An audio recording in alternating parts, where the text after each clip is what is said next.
안녕하십니까. 정지원입니다. 먼저 정치 뉴스입니다.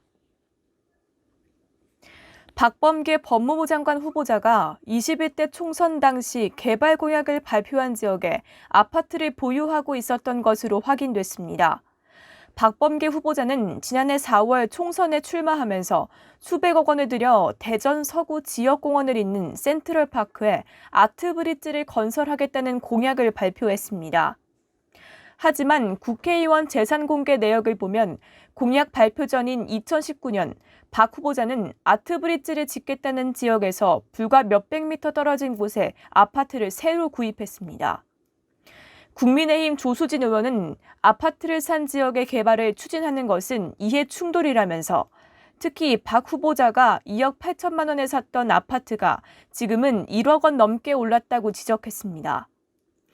이에 대해 박범계 후보자 측은 해당 아파트는 지역구에 있을 때 거주하기 위한 목적으로 산 것이고 대전 센트럴파크는 아파트 구입 1년 전부터 대전시가 추진해온 사업이라서 아트브릿지 공약으로 시세 차익을 본 것은 아니라고 해명했습니다.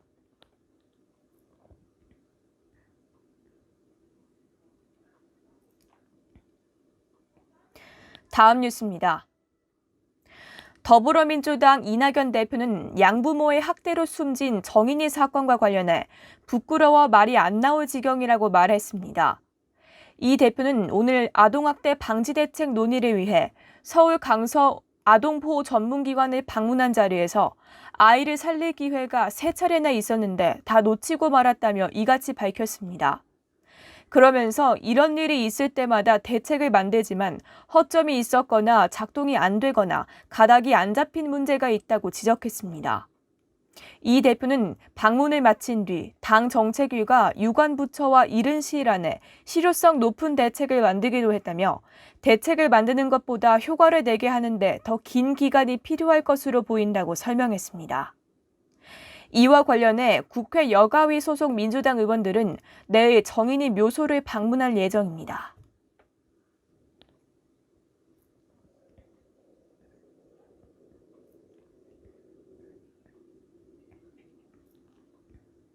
다음 뉴스입니다. 국방부와 보건복지부는 오늘 코로나19 대응에 중추 기능을 수행하는 중앙감염병 병원이 포함된 국립중앙의료원을 지난해 말 주한미군이 반환한 극동 공병단 부지에 조속히 신축 이전하는 데 협력하는 내용의 업무 협약을 체결했습니다. 지난 1958년 서울 을지로 육가에 개원한 국립중앙의료원은 중앙감염병 병원, 중앙응급의료센터, 중앙모자보건센터를 운영하며 공공의료체계를 총괄하는 국가중앙병원으로 건물이 노후돼 2003년부터 이전이 추진돼 왔습니다. 부지 면적이 현재 1.5배로 늘어나는 새 국립중앙의료원에는 100개 병상 규모의 음압병실을 갖춘 중앙감염병 병원도 건립돼 코로나19 등 국가감염병 대응의 중추 기능을 수행하게 됩니다. 권덕철 복지부 장관은 중앙감염병 병원 신축으로 코로나19 같은 신종 감염병으로부터 국민의 생명과 건강을 더 안전하게 보호할 수 있을 것으로 기대한다며 의료 공공성을 한 단계 발돋움시키도록 하겠다고 말했습니다. 서울 국방장관은 반환받은 미군 기지가 코로나19 같은 신종 감염병에 대응해 국민의 생명과 안전을 지킬 국립중앙의료원으로 거듭나게 돼 기쁘다며 군은 코로나19 위기 극복을 위한 범정부 차원의 노력을 적극 지원할 것이라고 밝혔습니다.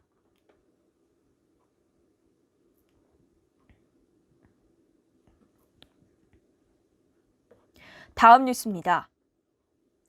문재인 대통령이 내일 2021년도 신년 인사를 통해 위기 극복에 헌신해준 국민의 감사를 표하고 올 한 해 선도국가로 도약하겠다는 비전을 밝힐 예정입니다. 청와대는 문 대통령이 내일 오전 청와대에서 화상회의 형식으로 열리는 신년 인사회에 참석한다며 이같이 밝혔습니다. 이 자리에는 박병석 국회의장과 김명수 대법원장을 비롯해 유남석 헌법재판소장과 정세균 국무총리, 노정희 중앙선거관리위원장 등 오보 요인과 국회 정당 대표 등이 화상으로 참여해 신년 덕담을 할 계획입니다. 이와 함께 박용만 대한상공회의소 회장 등 재계 인사들과 코로나19 위기 극복에 힘쓴 일반 국민 8명도 특별 초청자로 참석합니다.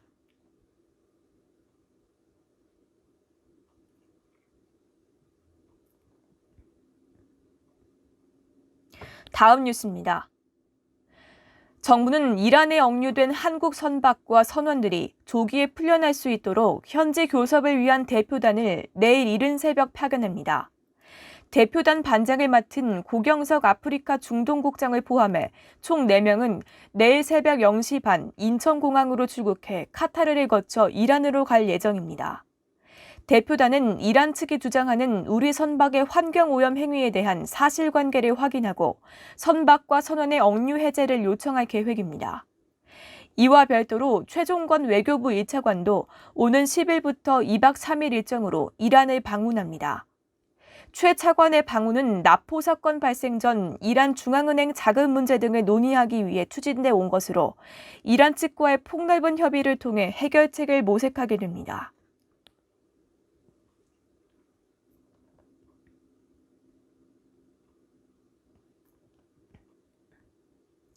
다음 뉴스입니다. 문재인 대통령이 오늘 오후 박범계 법무부 장관 후보자와 한정혜 환경부 장관 후보자에 대한 인사청문 요청안을 제가하고 국회로 보냈습니다. 청와대는 두 후보자에 대한 인사청문 요청안이 오늘 오후 5시쯤 국회에 제출됐다며 이같이 밝혔습니다. 국회는 이에 따라 앞으로 20일 안으로 인사청문회를 마친 뒤 두 후보자에 대한 인사청문 경과보고서를 문 대통령에게 제출해야 합니다. 국회가 정해진 기간 안에 경과보고서를 보내지 않는다면 문 대통령은 10일 이내에 기한을 정해 재요청할 수 있고 국회가 여기에도 응하지 않는다면 그대로 후보자를 임명할 수 있습니다.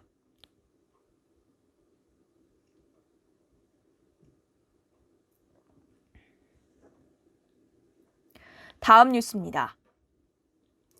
여야는 중대재해법 가운데 중대산업재해 처벌 대상에서 5인 미만 사업장을 제외하기로 했습니다. 백혜련 법안심사 소위원장은 중소벤처기업부가 강력하게 주장했고 갑론을박 끝에 정부 의원을 받기로 했다고 말했습니다. 앞서 여야는 상시근로자가 10인 미만인 소상공인과 점포 규모가 1000제곱미터 미만인 자영업자에 대해서도 중대시민재해 처벌을 적용하지 않기로 했습니다.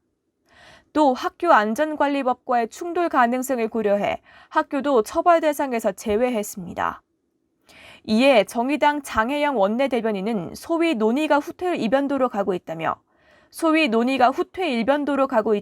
강력하게 유감을 표했습니다. 장 대변인은 5인 미만 사업장의 사망 비율이 전체의 20%에 달하고 종사자 비율은 40%에 이른다며 여야가 생명 안전에 차별을 두고 흥정하는 것이라고 비판했습니다.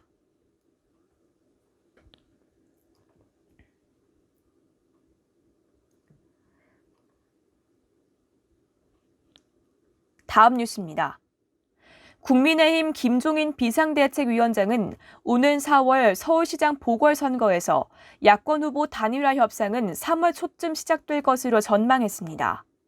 김 위원장은 오늘 오후 기자들과 만나 2월 말까지 당내 후보를 확정할 거라며 만일 안철수 대표와 단일화를 한다면 협상은 3월 초에 시작될 거라고 말했습니다.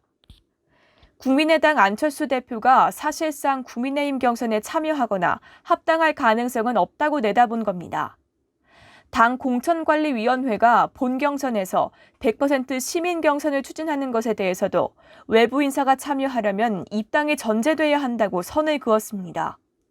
앞서 김 위원장은 방송에 출연해 안철수 후보와의 단일화가 가장 좋다면서도 무산될 가능성도 생각해야 한다고 밝혔습니다.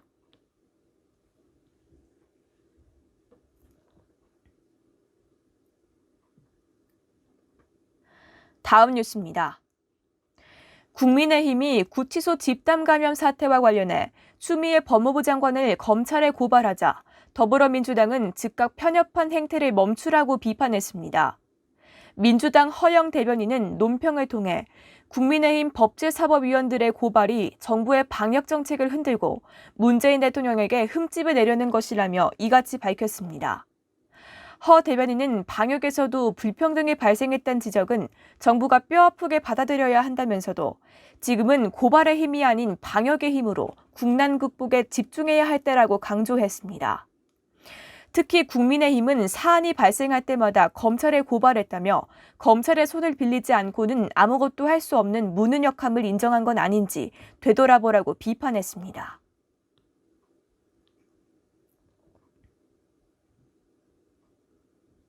다음은 경제 뉴스입니다.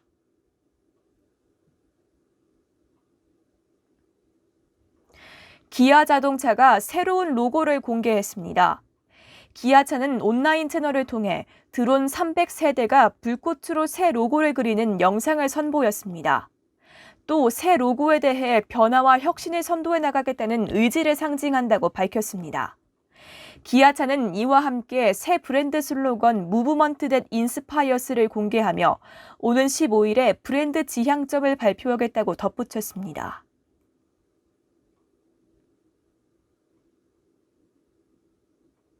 다음 뉴스입니다. 개인들이 새해 들어 주식 투자금을 늘린 가운데 삼성전자 주식을 집중적으로 사들인 것으로 나타났습니다. 한국거래소에 따르면 개인 투자자는 지난 4일부터 오늘까지 삼성전자 주식 2,775만 4천여 주, 2조 3,7천억 원어치를 순매수했습니다.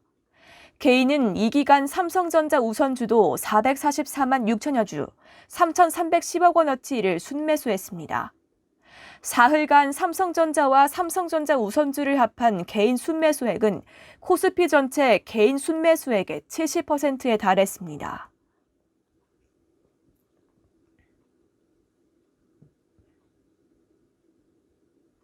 다음 뉴스입니다. 충북 음성의 종오리 농장에서 고병원성 조류 인플루엔자 AI가 확진됐습니다. 조류 인플루엔자 중앙사고수습본부는 어제 H5형 AI 항원이 검출된 해당 농장에 대해 정밀 검사를 했더니 H5N8형 고병원성 AI가 최종 나왔다고 밝혔습니다. 당국은 이에 따라 발생 농장 반경 3km 내 사육 가금에 대한 예방적 매물 처분을 하기로 했으며 반경 10km 내 가금 농장에 대한 30일간 이동 제한과 AI 일제 검사를 하기로 했습니다. 고병원성 AI가 발생한 전국의 가금 체험 농장은 모두 47곳으로 늘었습니다.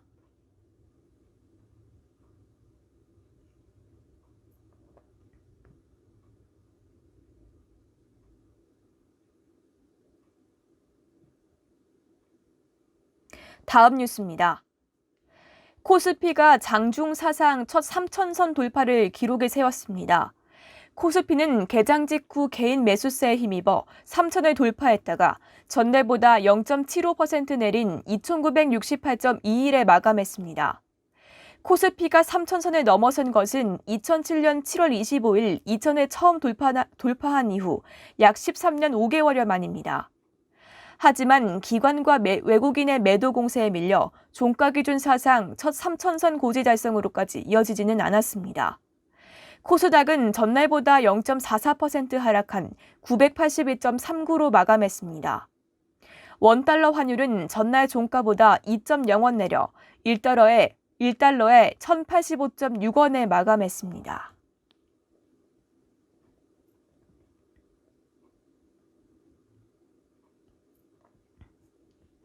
다음 뉴스입니다. KT 노사가 주도하고 국내 22개 기업 노사가 참여하는 기업 간 노사 공동 나눔 협의체는 코로나19 현장에서 헌신하는 의료진에게 1억 원 상당의 물품을 기부했다고 밝혔습니다. 에너지바와 비타민, 홍삼 등으로 구성된 기부 물품은 대한간호협회를 통해 전국 국공립대학병원에 2만여 의료진에게 전달됐습니다. 기업 간 노사 공동 나눔 협의체는 지난 2012년 이후 8년 연속 베트남 글로벌 봉사 활동과 환경운동 등을 펼쳐왔습니다.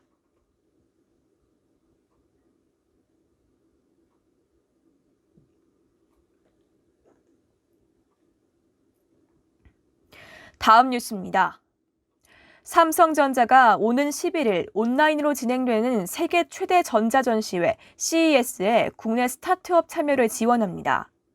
삼성전자는 사내 벤처 육성 프로그램인 C랩 인사이드의 우수과제 4건과 사회 대상인 C랩 아웃사이드가 육성한 스타트업 17곳에 CES 온라인 전시 참가를 돕는다고 밝혔습니다.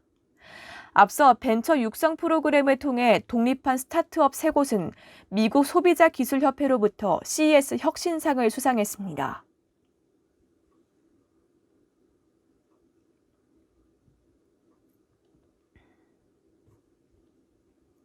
다음 뉴스입니다.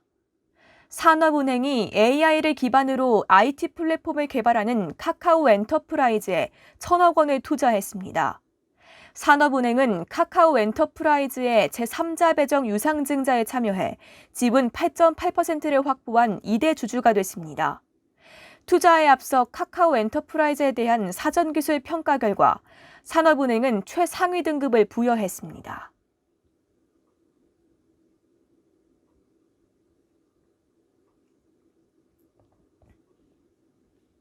다음 뉴스입니다. 대우건설이 지난해 해외에서 6조 원에 가까운 신규 사업을 수주해 목표를 초과 달성했습니다. 대우건설은 지난해 모두 11건의 사업을 수주해 모두 5조 8천억 원대 실적을 올렸다고 밝혔습니다. 또 올해부터 주택 분양 성과가 매출에 반영될 예정이어서 실적 개선을 기대한다고 덧붙였습니다.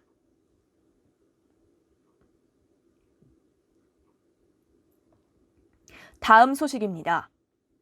편의점 CU는 점포에서 판매하는 종이컵과 접시류 등 일회용품을 친환경 제품으로 교체합니다. 친환경 종이컵류는 재활용이 쉽고 접시류는 특수 발포된 플라스틱을 사용해 기존 제품보다 원료 사용량을 절반으로 줄였다고 CU는 설명했습니다. CU 관계자는 편의점 일회용품 판매량은 해마다 줄고 있다며 꼭 필요한 경우가 아니라면 구매를 자제해달라고 당부했습니다.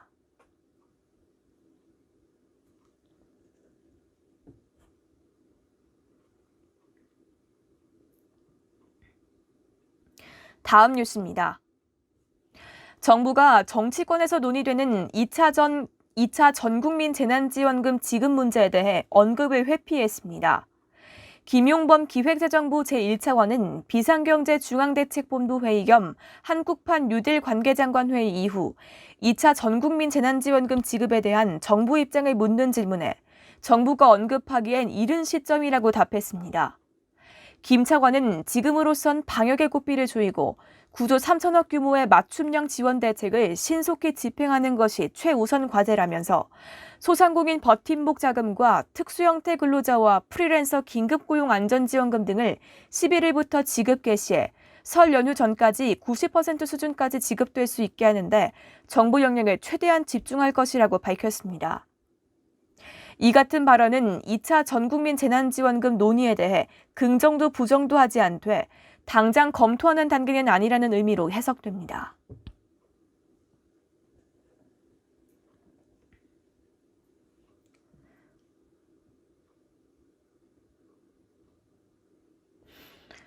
다음 뉴스입니다. 개인 사업자 665만 명은 다음 달 25일까지, 법인 사업자 103만 명은 이달 25일까지 부가가치세를 신고 납부해야 합니다. 국세청은 2020년 제2기 부가가치세 신고 대상자가 지난해보다 33만 명 늘어난 768만 명이라고 밝혔습니다. 코로나19 감염 예방을 위해 세무서 신고 창구를 운영하지 않아 납세자는 홈택스와 모바일 홈택스 앱, ARS 등을 통해 신고 납부해야 합니다. 국세청은 코로나19로 경영에 어려움을 겪는 개인 사업자에 대해 이번 부가가치세 신고에 한해 신고 기한을 1개월 직권 연장했습니다. 또 소규모 개인 일반 과세자 감면 제도를 시행하기로 했습니다.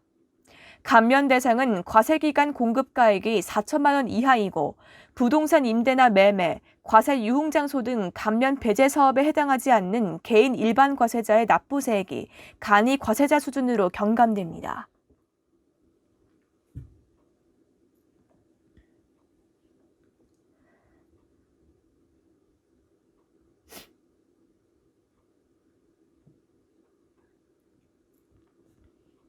다음 뉴스입니다. 내일부터 대한항공 항공권을 구매할 때 운임의 최대 20%를 마일리지로 결제할 수 있습니다. 대한항공은 내년 12월 31일까지 마일리지 복합결제를 시범 운영한다고 밝혔습니다. 이에 따라 대한항공 운임의 80%는 현금이나 카드로 계산하고 나머지 운임은 마일리지로 계산할 수 있으며 마일리지 최소 이용 한도는 500마일입니다. 대한항공은 시범 운영 기간 시스템을 보완해 오는 2023년부터 마일리지 복합결제 서비스를 정식 운영하기로 했습니다. 이와 함께 코로나19 장기화로 항공 여행에 제한되는 상황을 고려해 마일리지 적립률과 공제기준 변경 등의 우수회원 혜택제도 개편 시행일을 2년 늦추기로 했습니다.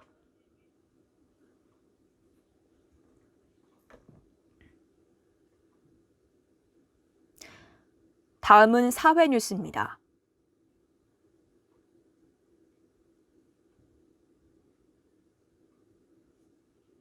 경찰이 영진약품 부당합격 의혹을 받는 KTNG 본사를 압수수색했습니다.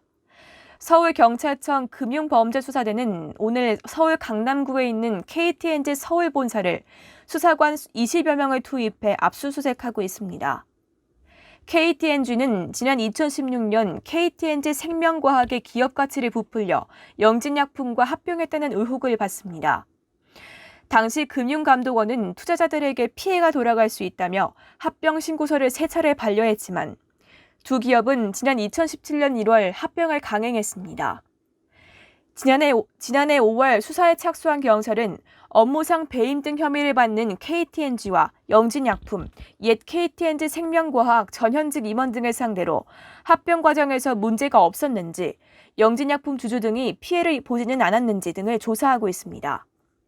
이에 대해 KTNG 측은 부당합병 의혹은 사실과 다르다며 수사 과정에서 적극적으로 소명하겠다고 밝혔습니다.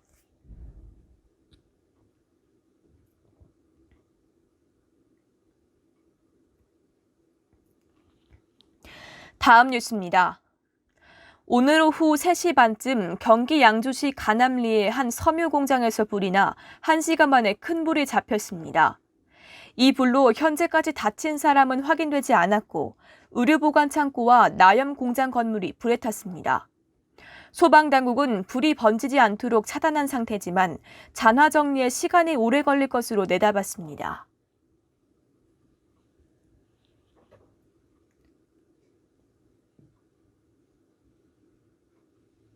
다음 뉴스입니다.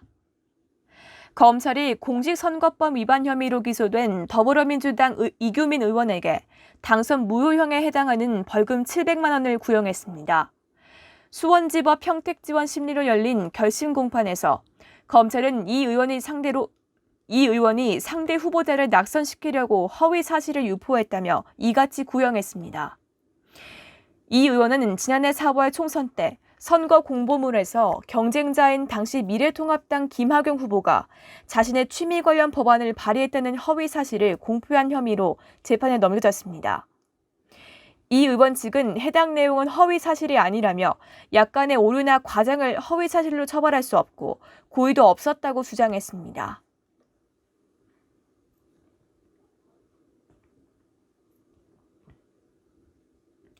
다음 뉴스입니다.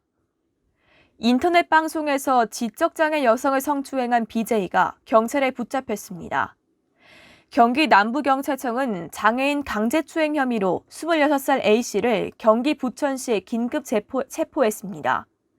A씨는 이달 초 인터넷 방송을 하던 도중 지적장애를 앓는 20대 여성 B씨를 강제로 추행한 혐의를 받습니다. 경찰은 A씨의 범행에 대한 의혹이 온라인 사이트에서 제기되자 내사에 착수한 뒤 A씨의 신원과 소재를 확인해 체포했습니다.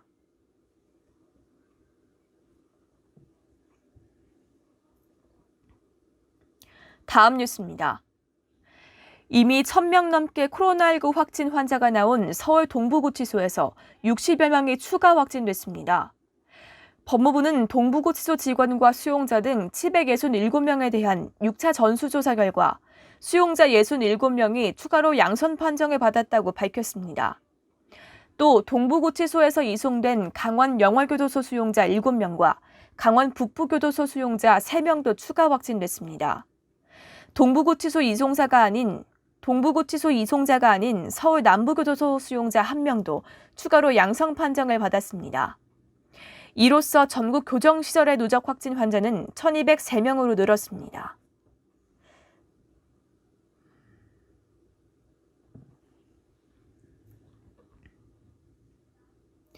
다음 뉴스입니다. 전파력이 큰 변이 바이러스 확산 우려가 여전한 가운데 정부가 영국발 항공편 운항 중단을 연장하기로 했습니다. 중앙사고수습본부는 영국발 항공편 운항 중단과 관련해 관계부처 논의를 거쳐 오는 21일까지 2주 더 연장하기로 했다고 밝혔습니다. 앞서 지난달 23일부터 영국 런던발 항공편 운항이 일시 중단된 뒤 내일까지로 한 차례 연장된 바 있습니다. 운항 중단 외에도 변이 바이러스가 퍼지고 있는 영국과 남아프리카 공화국에서 들어오는 입국자는 경유자를 포함해 PCR 음성 확인서를 의무적으로 제출하도록 했습니다. 이런 조치는 모든 외국인 입국자로 확대되는데 공항은 오는 8일, 항만은 15일부터 적용됩니다.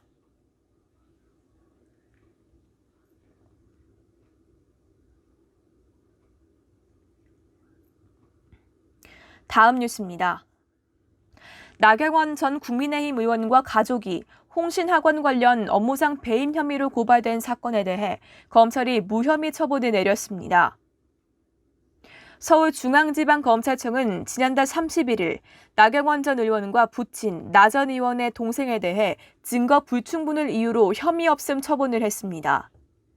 홍신학원 이사장인 나 전 의원 부친은 나 전 의원과 함께 홍신학원 소유의 건물을 나 전 의원의 여동생이 운영하는 유치원에 헐값에 임대해 법인에 손해를 끼쳤다는 혐의를 받았습니다. 앞서 민생경제연구소 등 시민단체는 지난 2019년 홍신학원이 특수관리를 이용한 불공정 임대차 계약으로 6억 원의 손해를 입었다며 나 전 의원 등을 업무상 배임 등의 혐의로 검찰에 고발했습니다. 이에 앞서 검찰은 지난달 20일 나 전 의원 아들의 연구 포스터 일저자 특혜 등재 의혹을 무혐의 처분한 데 이어 지난달 24일에는 자녀 등과 관련한 고발 사건 13건에 대해 모두 불기소 처분을 내렸습니다.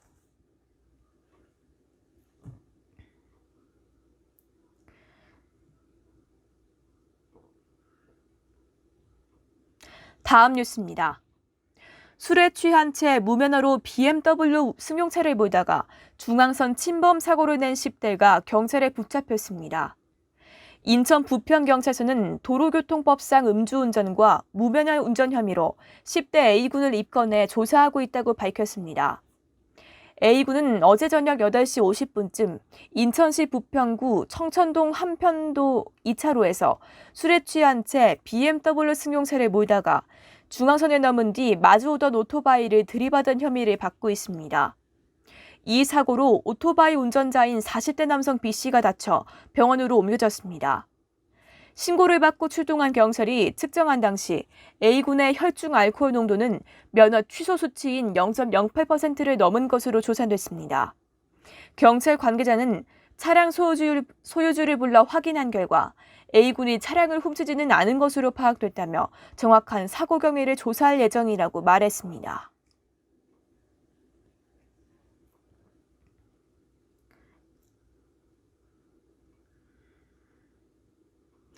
다음 뉴스입니다. 서울 지역 공립초등학교의 신입생 예비 소집이 오늘부터 시작됐습니다. 특히 이번 예비 소집은 맞벌이 부부 등의 참여를 위해 오늘과 내일 이틀 동안 오후 4시부터 오후 8시까지 진행합니다. 초등학교 예비 소집은 아동과 보호자가 직접 방문하는 것이 원칙이지만 올해는 코로나19를 고려해 학교 상황에 맞춰 온라인이나 화상통화 등 비대면 예비 소집도 허용했습니다. 올해 서울의 초등학교 취약 대상자는 7만 1천여 명으로 작년보다 200여 명이 줄었습니다. 서울시 교육청은 예비 소집에 불참하는 아동은 가정방문 등을 통해 끝까지 학생의 소재와 안전을 파악하고 파악이 안 되면 경찰에 수사를 의뢰할 방침입니다. 뉴스를 마칩니다. 고맙습니다.